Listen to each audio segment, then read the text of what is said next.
Tubig ka, Brede! Tubig ka! Hagulgol ng isang bata ang bumulabog sa mga nasa New Bataan, Davao de Oro kaninang alas 2 ng hapon. Kasamang nasunog ang bata na magliyab ang motorsiklo sa di kalayuan. Tulong-tulong ang mga residente sa pagsaboy ng tubig para masagip ang bata. Ayon sa New Bataan MDRRMO, bago ang insidente, nakasakay sa motorsiklo ang bata kasama ang kanyang ama at isang kapatid. Nasa kabilang motorsiklo naman ang ina at isa pa nilang anak. Pauwi noon ang mag-anak mula sa bakasyon sa Mati City, Davao Oriental. Base sa investigasyon, habang nasa daan, umaapoy na ang motorsiklong minamaneho ng ama.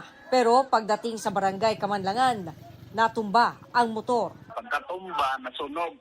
Natumba, ma'am, natanggal ang taklog sa tangki sa motor. Ang bata, nabasa sa gasolina, din moto, pagkasunog, mauday ang bata lang ang nasunog.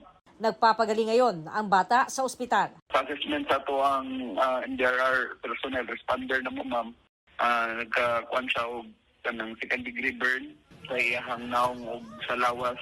Patuloy ang investigasyon sa insidente. Para sa GMA Integrated News, John D. Esteban ng GMA Regional TV, ang inyong saksi. Mga kapuso, maging una sa saksi. Mag-subscribe sa GMA Integrated News sa YouTube para sa iba't ibang balita.